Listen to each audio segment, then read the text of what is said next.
Sebelum melanjutkan menonton video ini, silakan subscribe dan aktifkan loncengnya sehingga Anda akan selalu mendapatkan video terbaru dari kami. Halo, assalamualaikum warahmatullahi wabarakatuh, teman-teman. Kembali ketemu dengan saya Muhyiddin di channel Obrolan Onyek. Dan kali ini saya akan ngobrol dengan teman. Ini betul-betul teman ya, karena kami beberapa kegiatan kita laksanakan bersama dan juga sering kontak lah, berbagi informasi mengatakan, yaitu Bang Adi Royan. Tapi sebenarnya saya agak segan. Dia pejabat sebetulnya. Tapi walaupun begitu ya, namanya temen ya, bukan ya, kita tetap menghormati dia sebagai pejabat di pemerintahan, tetapi sebetulnya ada beberapa kegiatan-kegiatan atau aktivitas yang menurut saya menarik gitu. Tidak semua orang bisa melakukan ya. Tapi boleh dong, nggak apa-apa ya kita sebutkan jabatan di pemerintahan ya. Lu ya. Jabatan hanya titipan. Oh, hanya titipan. Hanya titipan. Oke. Bang Adi ini relawan ya untuk banyak kegiatan lah ya, dan yang pasti untuk secara kelembagaan sebagai pembina atau Ya, sebetulnya dibilang pembina juga tidak, cuman kalau di KSR ini hanya sebagai kalau orang bilang senior lah, senior yang paling tua, cuman karena saya berpikir ada kilas balik lah yang dalam perjalanan hidup, sehingga saya lebih meluangkan waktu untuk berkegiatan lagi di kerelawanan. Oh, berarti sejak kuliah di Fakultas Teknik ya?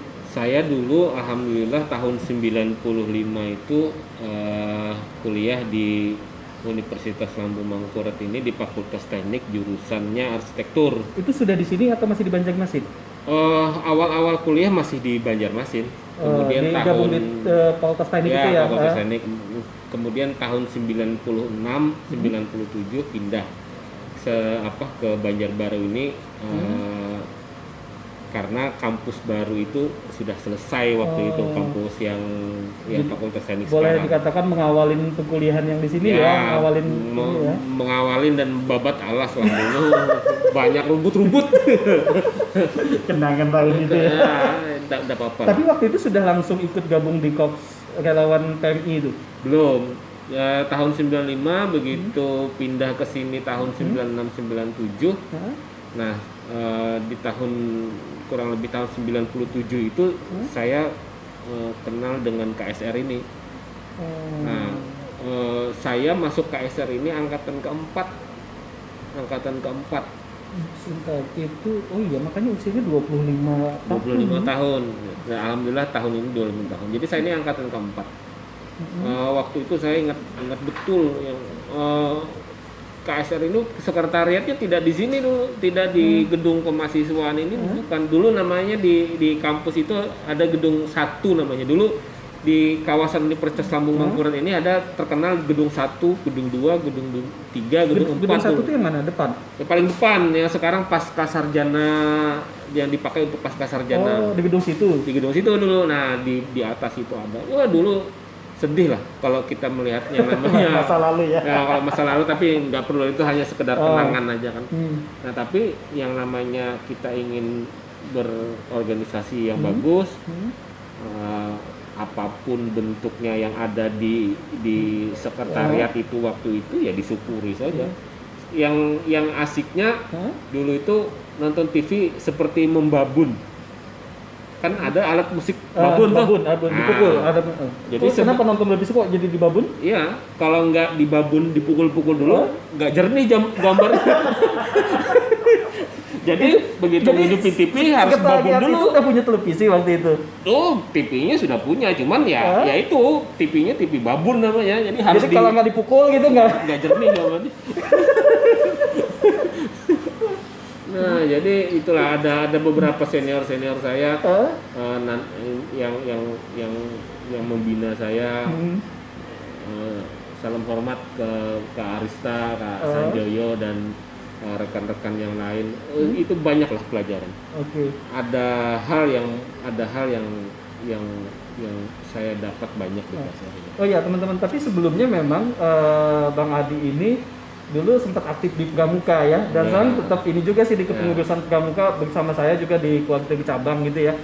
Jadi kena Pramuka itu mungkin waktu itu memang tidak langsung ke KSR atau sempat ngelirik Pramukanya juga di.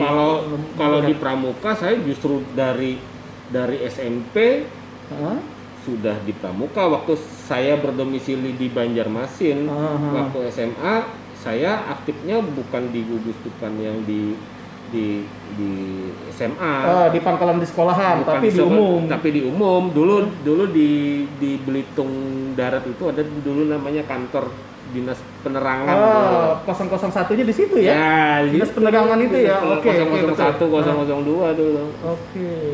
Nah, di situ saya aktif. Nah, itu mengenal dunia kepramukaan di situ saya. Nah, terus karena kita sudah selesai, SMA-nya sudah selesai, Kemudian kuliah dipindah ke Banjarbaru. Nah, saya sudah lost contact dengan teman-teman dengan 001 itu ya. 001. Nah, sekarang untuk mencari kesibukan lainnya, saya masuk ke KSR ini. Oke. Setelah lulus dari arsitek, langsung ke pemerintahan atau sempat ini dulu? Jadi gini, dulu arsitek itu bukan S1 dia, tapi D3 dulu. Oh, D3 D3 masih. arsitektur. Nah, Berarti ST-nya apa? ST-nya sarjana arsitektur. Jadi setelah lulus D3, saya melanjutkan lagi ke Universitas Brawijaya di Malang. Oh. Nah, dari tahun 2000 sampai 2003 saya di Malang. Di Malang. Oke. Nah, kemudian lulus dari Brawijaya kembali lagi ke sini. Nah, inilah perjalanan hidup misteri kata saya. Dulu saya seandainya tidak ditelepon oleh orang tua mungkin enggak kembali ke Banjarbaru. Masih di Jawa. Artinya sudah memulai hidup di tanah orang lah. Iya. Tapi pada saat lulus saya ditelepon oleh orang tua kembali saja. Nah, ya sudah saya kembali. Kemudian saya masuk ke pemerintahan. Nah, terus ketemu lagi dengan kawan-kawan ini. Nah, kawan-kawan ini kemudian pelan-pelan menyamakan persepsi segala macam. Kemudian ya pelan-pelan kita membangun KSR ini. Saya terbawa sampai sekarang. Ada titik balik di mana saya semacam all out untuk terjun ke dunia kerelawanan. Seperti yang saya bilang tadi, bahwa hidup ini misteri. Ya. Kenapa Allah waktu itu memaksa saya untuk kembali ke Banjarbaru? Ternyata terjawab 10 tahun setelah peristiwa itu terjawab. 2003 berarti 2013. 2013 terjawab. Ternyata tahun 2013 itu dulu ayah saya ada sakit berat yang mengharuskan saya merawat beliau. 5 bulan saya sempat merawat beliau, dan di masa-masa perjalanan 5 bulan itu ada sedikit titipan yang beliau amanahkan kepada saya. Beliau cuman bercerita seperti ini. Nak, kamu belum tentu bisa berbuat baik 1 tahun yang akan datang.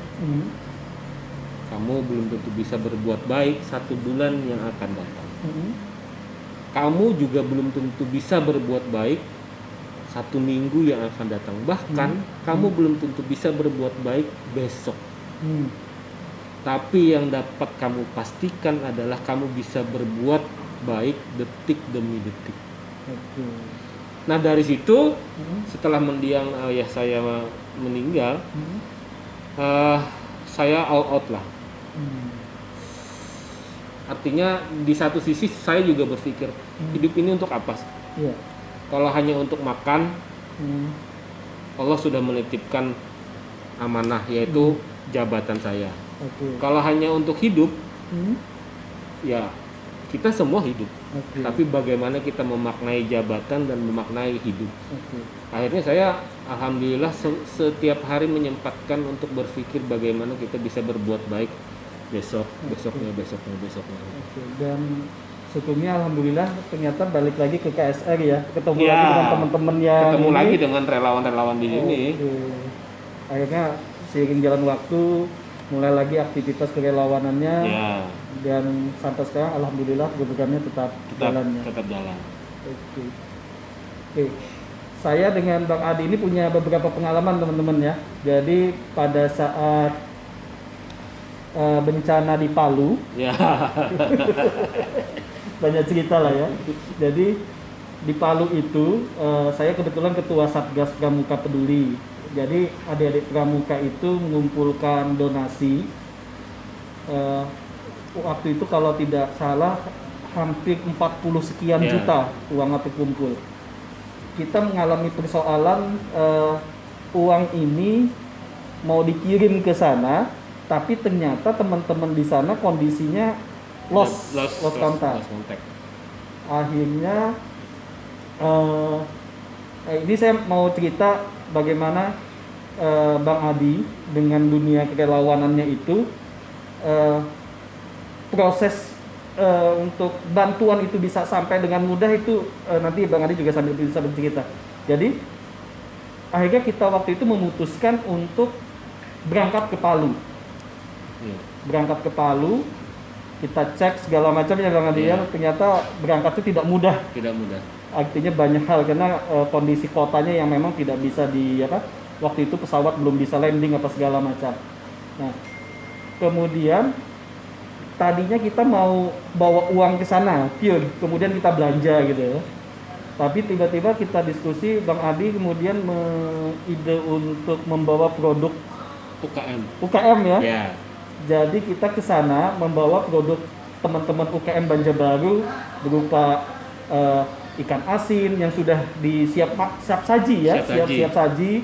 Kemudian tempe dan kacang kering siap saji juga. Itu kita banyak, hampir berapa ya kita bawa itu ya? Hampir 10 koli lebih ya? Lebih, sekitar bukan 10, Om Onyeng, lebih ke 30 sampai 40 koli lah gitu waktu itu kita Banyak bawa. ya, pokoknya Banyak. kita berapa troli waktu itu Iya, ya kita buka ya? 30 sampai Nah. 40 koli kita bawa. Nah, di situ Bang Adi dengan koneksinya akhirnya kita bisa bawa semua itu, karena teman-teman bisa bayangkan untuk membawa sekian banyak barang itu ke pesawat, dan itu alhamdulillah kita free ya. Free. Saya akhirnya banyak belajar juga dengan Bang Adi mengenai kerelawanan itu seperti apa. Termasuk ketika kita selama beberapa hari di Palu itu, kita melihat aktivitas teman-teman yang sangat luar biasa. Kita disambut oleh teman di sana. Terima kasih Bang Pais. Bang Pais ini Yes. orang pemerintahan ya? Ya, orang pemerintahan. Pemerintahan yang ternyata dengan teman-teman relawannya kita disambut di bandara, dibawain mobil pickup, ngangkut segala macam, bahkan kita di poskonya Di ikut posko. gabung, dan kemudian kita juga ajak untuk keliling ke posko ke titik-titik pengungsian. Nah, itu. Jadi apa yang saya dapatkan di sana selama ini dengan Bang Adi memang selalu fokus ke beberapa hal di tempat-tempat di titik-titik sana. Waktu itu fokus ke titik air ya Bang ya, Titik air. untuk pembuatan Instalasi air. instalasi air. Bang Adi mungkin bisa cerita kenapa sih ketika itu mungkin ada pengalaman juga, kenapa ketika kita masuk ke satu kawasan bencana begitu kok fokusnya ke air, kemudian waktu itu kepikiran juga untuk membawa produk UKM Banjarbaru gitu. Jadi ini berdasarkan pengalaman, cuman maksud saya ini banyak sisi lah, sisi. Oke. Banyak guru yang sudah saya tauladani. Saya hanya berpikir saat itu adalah tsunami ini biasanya akan tidak kurang lebih dia dengan banjir bandang seperti itu. Dia akan merusak kualitas air. Akan merusak kualitas air. Nah, makanya kenapa kita konsentrasi untuk ke sanitasi agar para korban bencana ini kualitas hidupnya ditingkatkan dulu. Oke. Sekarang bagaimana kita menjaga kualitas kesehatannya kalau kualitas Airnya pokoknya itu tidak bagus. Betul. Artinya ini yang perlu kita perhatikan. Nah, mungkin banyak beda pendapat, tapi saya memilihnya kemarin seperti itu. Kalau kita pengen menjaga kesehatan para korban, kita harus melihat dari kualitas airnya dulu. Dan terbukti ya, waktu kita ke lokasi-lokasi itu airnya sudah ya, mohon maaf kalau kita bercerita kan, karena banyaknya kotoran, reruntuhan segala macam, ada bangkai hewan, bangkai segala macam, airnya, kualitas airnya kan jelek. Nah, kenapa juga kita membawa produk UKM kita dari Kota Banjarbaru? Tepat perkiraan kita, karena biasanya pada sebuah bencana itu ada timbul traumatik. Betul. Ada timbul traumatik. Nah, kebetulan ini apakah tepat? Saya pikir tepat lah kemarin itu. Ternyata masyarakat Palu dan masyarakat Donggala itu, pesisir itu, mereka traumatik terhadap ikan. Oh iya. Traumatik terhadap ikan karena dianggapnya ikan itu yang memakan korban-korban tadi lah. Iya, betul. Lalu kita suguhkan masakan yang beda gitu kan. Betul. Yang beda sehingga asupan gizi mereka tetap terjaga. Iya.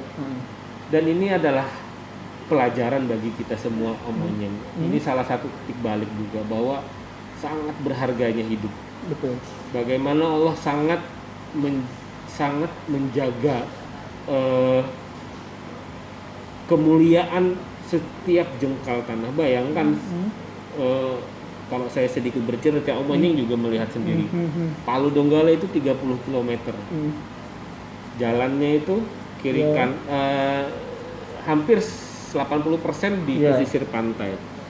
Bayangkan Palu Donggala selama 30 km itu yang selamat hanya musola dan tempat majelis taklim. Kita ngelihat sendiri semuanya rata dengan tanah. Bayangkan Allah memelihara hal-hal yang menjadi kemuliaan. Nah, artinya kita tidak ada yang perlu kita sombongkan. Kenapa saya all out sekarang di dunia kerelawanan? Salah satunya adalah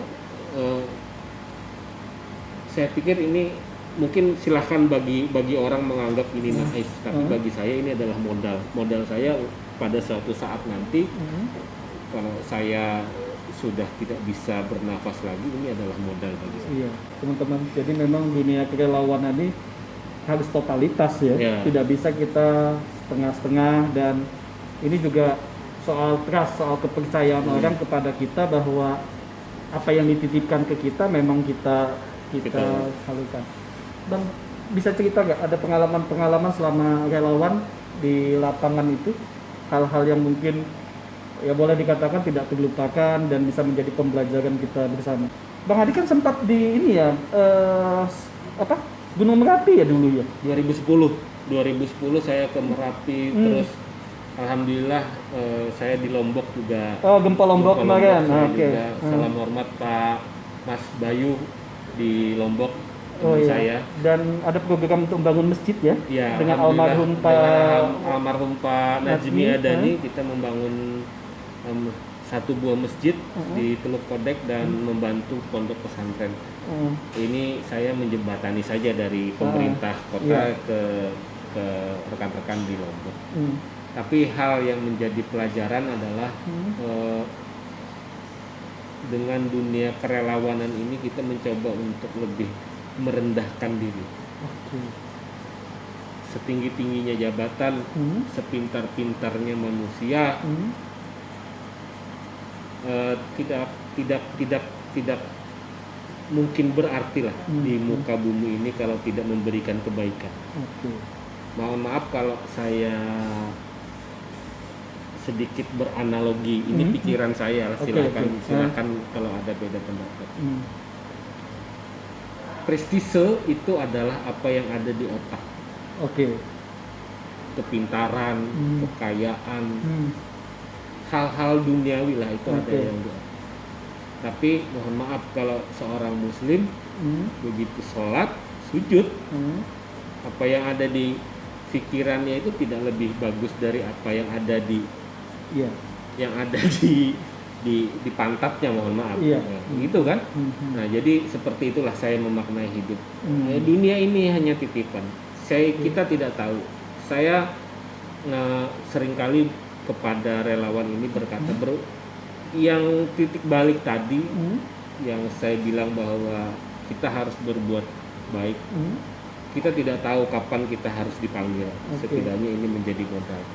Mungkin seperti ini ya, gajah mati meninggalkan gading, Ya, harimau mati meninggalkan belang, Ya. manusia mati meninggalkan nama. meninggal nama, meninggalkan budi baik. Budi baik. Sehingga maksud saya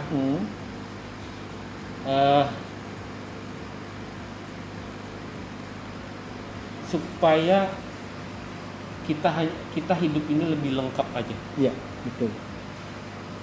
Jangan hanya lurus. Lurus saja, karena kalau terlalu lurus nggak ada iramanya kan. Hidup ini perlu Kalau irama lah. belok-belok dikit ya. Belok-belok dikit, nakal-nakal dikit nggak apa-apa lah. Tapi nakal-nakalnya yang bermanfaat gitu kan. Inilah perjalanan hidup yang perlu kita sadari, yang perlu kita harus, sebetulnya bagi saya gini, kita berbuat baik itu pilihan. Betul. Berbuat baik itu pilihan. Berbuat jelek pun pilihan. Berbuat jelek itu pilihan. Iya. Tapi lebih baik kita berpikir untuk, seperti saya bilang tadi, adakah sudah bekal untuk kita nanti mengakhiri hidup ini? Iya.